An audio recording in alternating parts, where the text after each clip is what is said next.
Okay, I'm delighted to be joined today by Alex Osterwalder, who is the inventor of the business model Canvas and one of the leading figures in the world of innovation today. Alex and his colleagues at the consulting firm Strategizer have just produced their latest book, which is called The Invincible Company. And this book, excellent book, assimilates their thinking on innovation and designing and executing business models. Alex, can I very, very welcome and delighted to get the opportunity to chat to you today.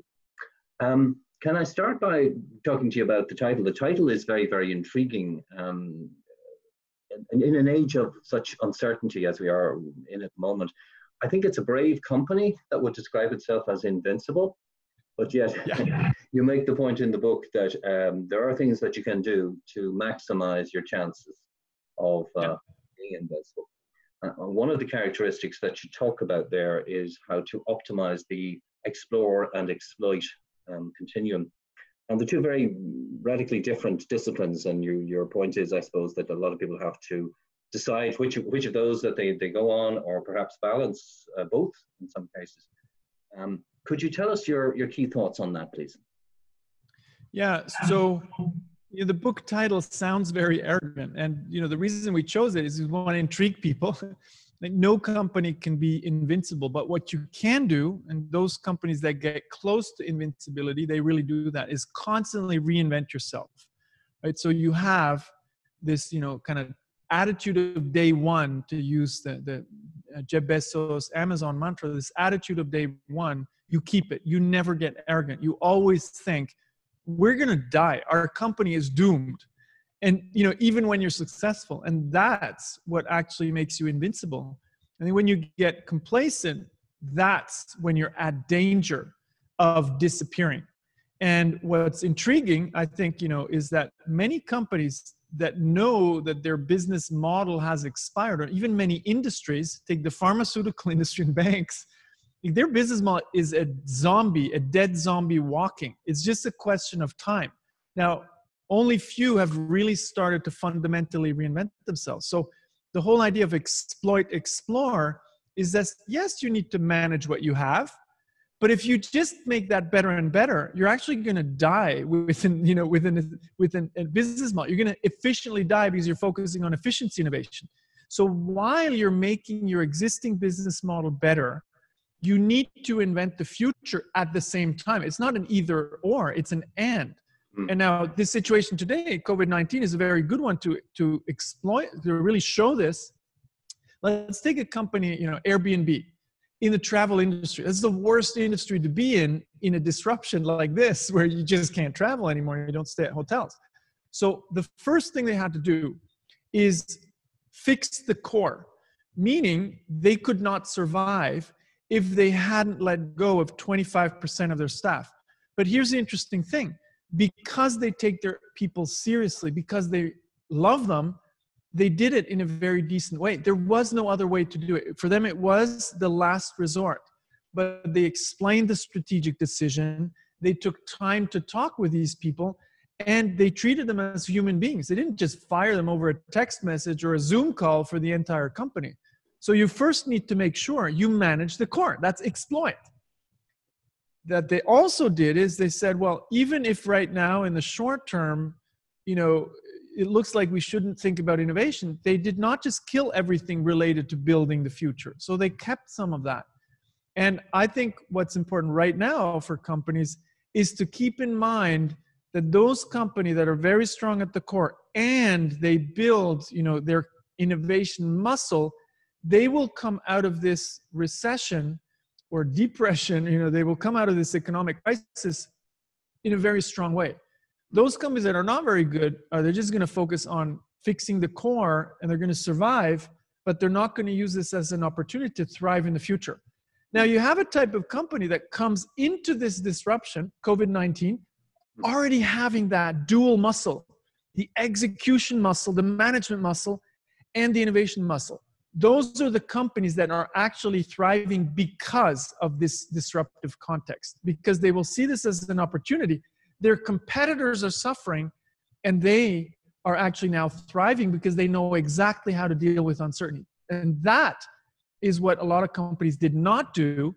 That's why they're suffering today. Now, of course, this is a 1 in 200 year disruption. Everybody has to, is suffering. Nobody prepares for that kind of disruption, but you can be better prepared. What we call invincible companies, they have a really strong execution muscle and they have a really strong innovation muscle while they're successful. That's the key word. It's not either or, it's and.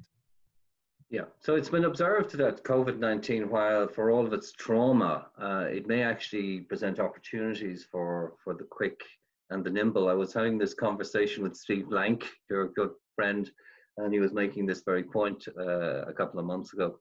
What is the evidence, though, on the ground that companies have moved beyond this, getting caught like rabbits in the headlight, and are actually doing something about it? Yeah, so if I just look at our client list at Strategizer, we have more work than ever before. So we take one industry, we have the top pharmaceutical companies all lining up, investing in the future. And this is not just, we're going to do a little project here. They're investing in dozens and dozens of teams that they want to, get to explore. And it's not just that. What they're doing, and this is very smart, is they're building the innovation infrastructure. What does that mean? The governance structures, the power structures, the org charts, in order to build an exploration engine besides the execution engine. So they're doing this. So that's the evidence we see. Now, there's no scientific research there. Like, I also see industries that are suffering, but I do see, that if I look at our clients, they're aggressively investing in the future because, some of their activities related to the short term, just selling over this and that physical channel, it's paused. So rather than just stopping, they're using their reserves to actually invest in the future. Because, I do think a lot of companies that weren't just preoccupied with buying back shares, they actually have cash to invest. Now is the best moment to invest. Of course, you need to be careful. Of course, you evaluate, is this going to be a 1 year, 2 year, 3 year crisis? How is that recovery going to look like? So we have this economist letter salad, is it going to be U-shaped, V-shaped? I don't know what shaped, right? But so you have to be careful. But I do believe that we're really seeing some interesting stuff going on. And the thing is also that, those companies that came into this crisis weak, many of them are actually going to disappear. And I don't think that's, I'm not happy about saying those things, but it will, it does eliminate those who have not taken, their reinvention seriously enough when they should have. So now they're paying the price. The tragedy of that is that there is a human cost related to firing people. That is terrible. And that's why I get excited about innovation, because we can help companies build, companies that are not just invincible, but they're more resilient. If you know how to innovate, if you know how to act in uncertainty, you're more resilient. That's what gets me excited, because we will create better workplaces, places where we don't need to fire the people because of a crisis. No, we use it as an opportunity. So that's the exciting part about innovation. It's not about, we're going to create, more value for shareholders.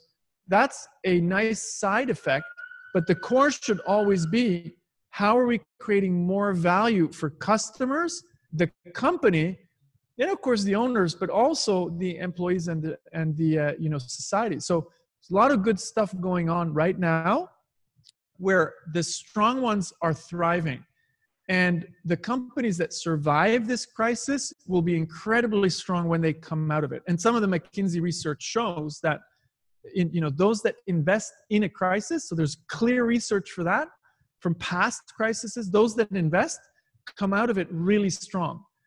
But it's wise investment, right? You need to have a very strong strategy and portfolio guidance of how you're going to do this. Mm-hmm.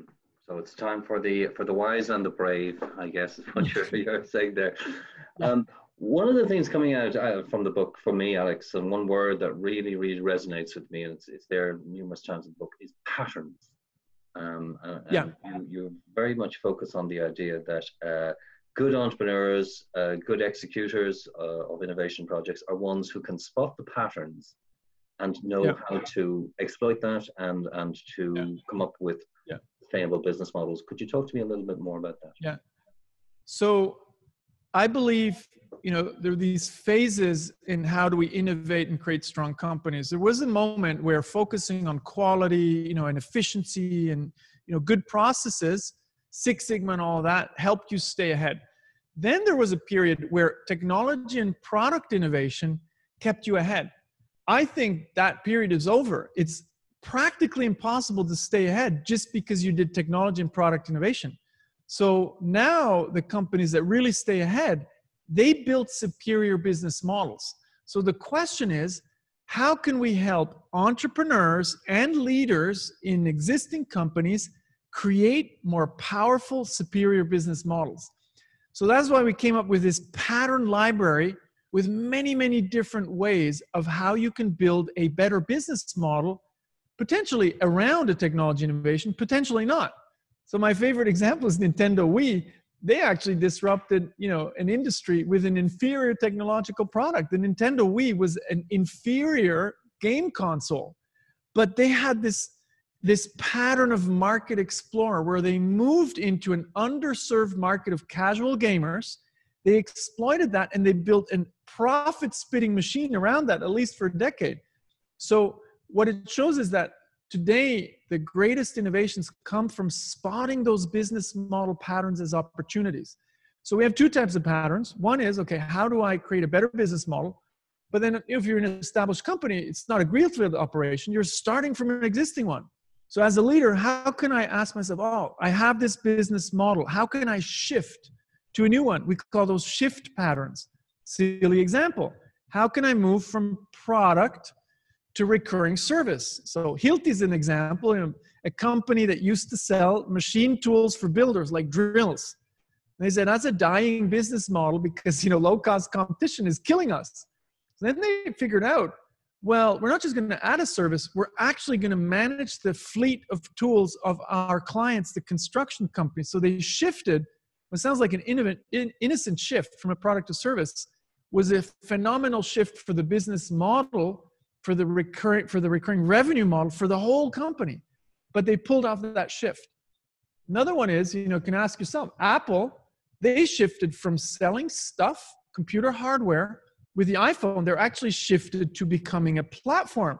What keeps Apple ahead today is that they're not just selling phones, but there's an ecosystem around the App Store. It's so strong that people now say, you have to pay the Apple tax, right? The App Store tax. So they are undisruptible. They're invincible because they created a better business model, the pattern of the platform. So they built a moat. So I believe leaders today and entrepreneurs should spend a lot more time thinking about competition beyond technology and product. Because today, great new technologies, great new products, this is just a given. That allows you to compete. It doesn't allow you to stay ahead. It allows you to even play the game. But if you want to win the game, you actually need to think business model patterns. So we created this entire library that serves as an inspiration. So you can ask, how can I build a moat around my products and services? But you're not competing on product, service, and price. That's a competition. You can't win anymore.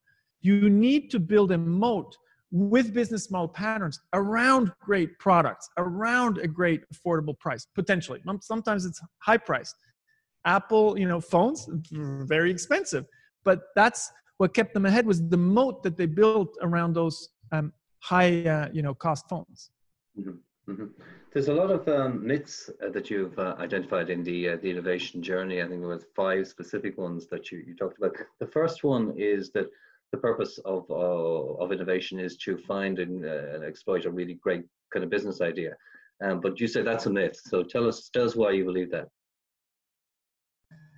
The first one is, of course, related to that myth is, if we're just creative enough and we come up with a perfect idea, we're going to win. Well, number one, the ideas you start with are not usually the ideas you end up with. So the really hard part about innovation is adapting your idea until you have a value proposition that customers care about, until you have a business model that can scale profitably, right? So the idea is just a starting point.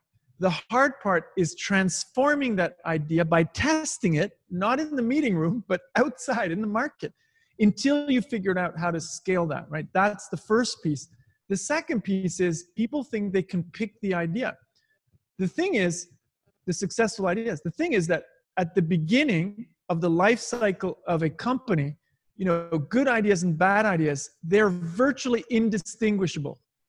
Every idea can look good on paper. How many PowerPoint presentations have we seen by charismatic founders and innovators? They turned out to not work because you don't know. So the other aspect is we actually need to explore several ideas at the beginning, and we'll kill all of those that don't work, and the winners will emerge. We don't pick the winners. We invest in many, like a venture capitalist, and the winning ideas will emerge. But we need to create an ecosystem where we can explore many ideas with small amounts of money, and we only make follow-up investments in those ideas that were transformed into projects that can really work. So the first thing we need to accept is ideas don't matter, and we can't pick the winners. Once you've accepted that, you will start to put a real innovation process in place. Creativity is the least of our concerns. Every company has great ideas and, and great teams. What they don't have is a great ecosystem where the ideas and teams can actually thrive so the best ideas can emerge. That's what we need to build. And it's, it's not rocket science. We know exactly how to do that now. And that's what we try to transfer in the book, because we want everybody to know this is now something you can do systematically. It has nothing to do with creative genius. It has to do with process and system. You already have those creative people. You already have the ideas. Build the system, and automatically you will get to the results you desire. Is culture sometimes a problem here, Alex, that perhaps it's not safe to fail? Is that an issue? Yeah, huge, huge. And again, that goes back to a certain extent to, if I just pick the right idea, it's the creative genius who picks the right idea. That's not true. If you look at, and I'll give two examples, the usual suspect, Amazon. Jeff Bezos, founder and CEO of Amazon, says one success comes from thousands of failures. But he also says that the success will pay for the thousands of failures. And now here's where the key message is. He also says Amazon is the best place on the world to fail. Failure is not a goal. He says, his words, right? Not mine. He says failure sucks. But failure and success, invention and failure are inseparable twins. So we actually need to try out 1,000 things, and the outlier will succeed. So the numbers are actually very clear in early stage venture capital. From early stage venture investments, only 1 out of 250 early stage venture investments, only 1 will become an outlier. Some will succeed. Actually, it turns out 30% about succeed, but only 1 will be a huge success. 70% or 64% to be exact, completely fail, right? So if we don't embrace that, we're saying, oh, we're smarter than all of those venture investors out there. That's a very arrogant approach. So we need to build a culture where failure's not the goal, but we need a culture where experimentation is accepted as what we need to do in order to figure out which ideas could really work. So it's a culture of experimentation that embraces cheap and rapid failure in order to find the rare diamonds that will succeed. But it's not about just finding the diamonds by logically thinking. You only find them, they actually only emerge when you've experimented a lot. And my favorite example, counterexample to the usual suspect Amazon, is Ping An, a Chinese insurance and banking conglomerate. Now, what did they do right? They said, the founder, Peter Ma, said, we're going to die with banking and insurance. We need to invest in the future to become a tech company. So he hired a lady called Jessica Tan, gave her the power to explore, and said, Jessica, you're going to fail, but it doesn't matter because eventually you're going to figure it out. So he took away that fear. He gave her, you use those words, like the psychological safety, this great concept by Amy Edmondson. So we need to give people that safe place to experiment and actually fail a lot. Failure, again, not the goal, but without experimentation and failure, the diamonds won't emerge. And that's what the great companies do. They create this space. And those who don't, They will have a world-class culture of excellence. They'll be very good at execution, but they will die with a dying business model. They will efficiently die with a dying business model. So you need that separate exploration space. And I'm not saying you shouldn't do the efficiency part. It's both, right? It's and. Specifically on that, you advise breaking business ideas down into small chunks, isn't it? And you talk about hypothesizing, experimenting, and learning. So that's another big concept, right? So I think this is where people sometimes get the testing wrong. So when we say you need to test your idea, people, what they hear is, oh yeah, that lean startup approach, right? We need to build a prototype. So no. We're not talking about making a smaller version of what you want to build. You actually, the first question you need to ask is, what are the most important things that need to be true for this idea to work? Oh, customers need to have that problem. Oh, customers better have a budget and be willing to pay a certain price, right? So a lot of things that have nothing to do with a physical prototype per se. First, we test aspects about desirability, viability, feasibility. So we take this big idea, we're going to build this completely new business. We take this big idea, we break it down into smaller chunks. The smaller chunks is what you call a hypothesis. That's what's testable. You can't test the whole idea because that would mean building the whole thing. And you don't need to build a prototype.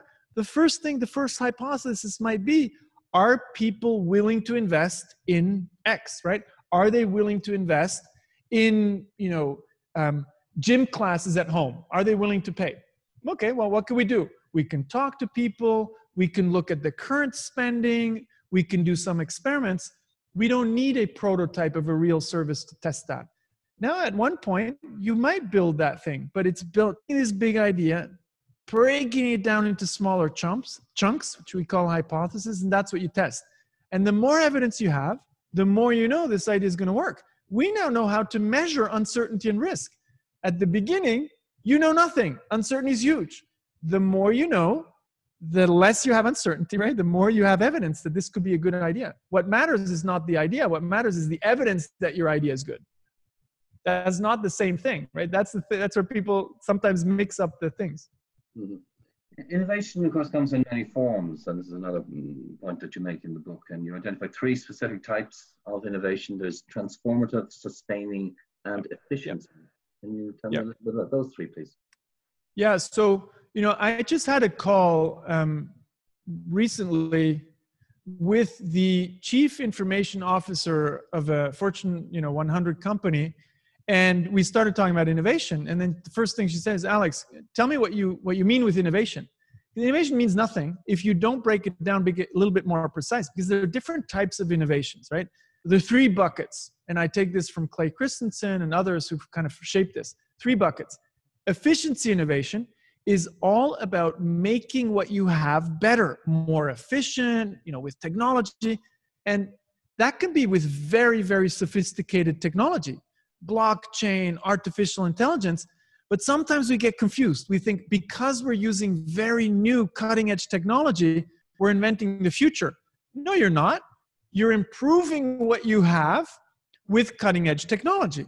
It's not that that's bad, it's very good. But if your business model is dying, making a dying business model more efficient is not going to keep you alive for 10, 20 years. So you need to look at the other 2 buckets. The next bucket is sustaining innovation. What does that mean? For example, replacing old products with new ones. Okay, Mercedes replacing their old cars with new ones. Maybe adding electric vehicles to the mix, right? That's sustaining innovation. I wouldn't even put electric vehicles per se as a, kind of transformative. Where it gets transformative, and that's where I think the established companies, car companies haven't got it yet, is transformative is when you're talking completely new business models. And I'll take a disruptive company as an example. Tesla is not a car company. They don't build electric vehicles. Well, they do, but what they're actually building is a software with a car around it that happens to use solar power, solar energy and batteries. But what they also do, and that's still the emergent part, is they have rooftop panels. They have batteries that you put in your garage. So they have huge amounts of data for self-driving cars. Tesla is not a car company. So why as long as the car companies look at electric vehicles as sustaining innovation, they're going to fail. The moment they say, we're actually not just building electric cars, if we really want to compete with Tesla, we're building a business that is transcending industry boundaries. It's about solar panels. It's about batteries. It's about charging. It's about data and self-driving cars. That's a different ballgame, right? So if we take a simpler example, Amazon Web Services, that's a transformative thing. So today, companies do not invest in all of those three buckets yet. Most of the investments go into efficiency innovation. And let me give you one example, what I do with leaderships and boards to make that very clear. I don't tell them, hey guys, you don't do transformative innovation. I want them to see that themselves. So I get 10, 20 people to write down on a sticky note the 3 innovations at their company that they're most proud about the last 3 years. They write them down. Then I say, okay, take these sticky notes and put them on the window in these 3 buckets: efficiency innovation, sustaining innovation, and transformative innovation.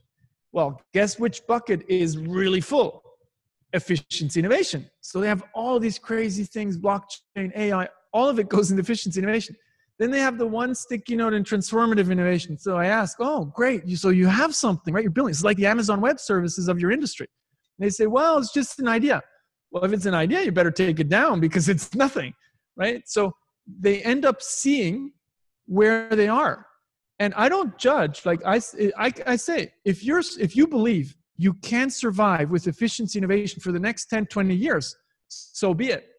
Most actually know exactly that they can't survive. So they've just seen visually what they're doing and the huge gap with their aspiration of reinventing their industry. So I don't try to judge people and tell them what to do. I try to get them to realize where they are and then make smart investments because now they understand what they need to do. These are smart people, but I do think nobody's kind of showed them in a simple way, what does innovation look like today in the 21st century? It's different from 10, 20 years ago, substantially different. Yeah. Finally, I want to talk to you about entrepreneurs. There is this kind of notion that the lone wolf, the pirate type figure is the one that sort of succeeds. Indeed, one of your colleagues I was talking to recently has written a book on the subject, Pirates in the Navy, Tendai Vicky. But the reality is that actually the people who most often succeed are not so much the pirates, not so much the lone wolves, as those who can master things like social capital and know how to build stakeholder alliances and work. So is that something that you would be very much in agreement with that? 100%, right? And I joke with my colleague Tendai quite a lot, and I like his analogy of pirates in the Navy, right? Because too many innovators, they still call themselves pirates and rebels. And I think that's a very childish view of innovation, because what do we historically do with rebels and pirates? We kill them.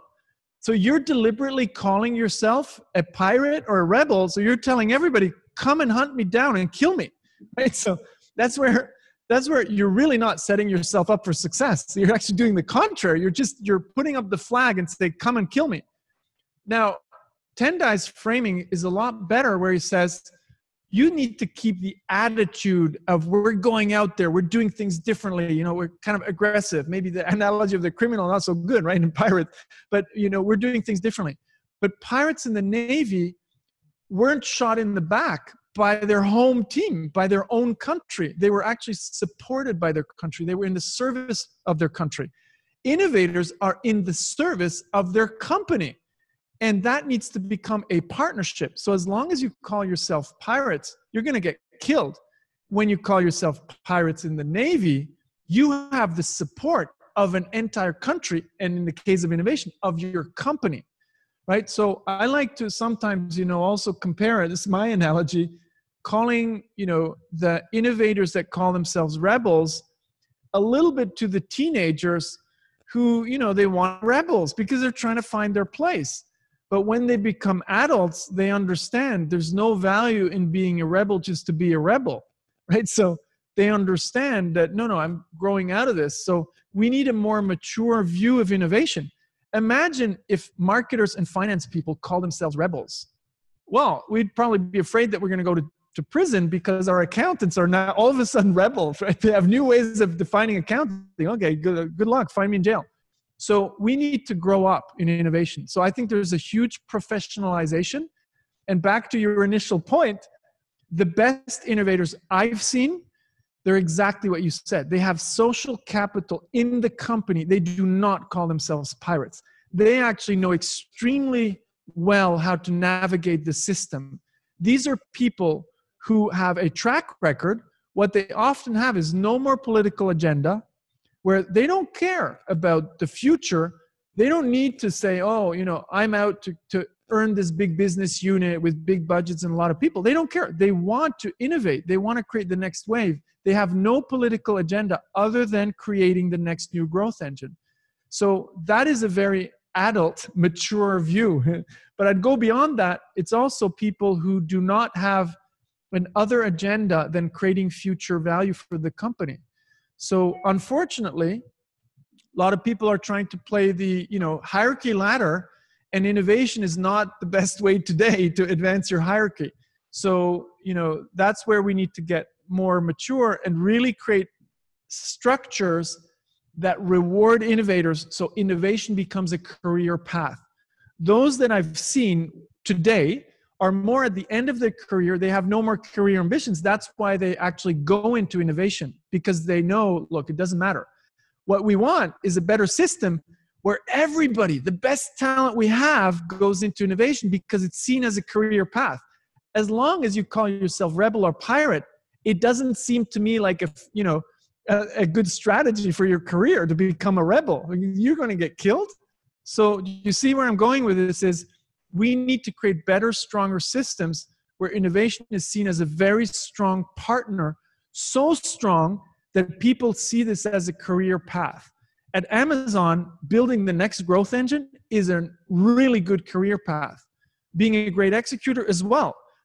In most companies, being a great manager is the career path. There is no career path for great people with ideas and entrepreneurial talent. That needs to change. If it doesn't change, something very simple is going to happen. You're going to lose your innovation talent. They're going to go to those companies who got it. Right now, most of that talent they become entrepreneurs, startup entrepreneurs. But there is a space to keep those people, because being a startup entrepreneur is by 10 magnitudes harder than being a corporate entrepreneur. Because as a corporate entrepreneur, you have the whole, navy behind you. You have the resources of a company, money, brand, all of that. Today, that is a theoretical resource that you can draw on, because most companies don't put the navy in the service of those pirates yet. But that's changing, and that's exciting that companies are changing fundamentally now. They're growing up. They're looking at innovation more professionally, and they don't call themselves rebels. Alex, here we are at the Invincible Company. A fascinating book, I have to say. Thoroughly impressed with this. Lots of business models, lots of case studies in here. We've just skimmed across the surface of it today. But thank you very much for your time. It's been fascinating. Thanks for having me. I think it's an exciting period in time, and thanks for giving visibility to our work. We believe it's our best work ever. We try to give everything away, like everything we know, we packed into that, so innovation can get to the next level. So thanks for having me. Thanks, Alex.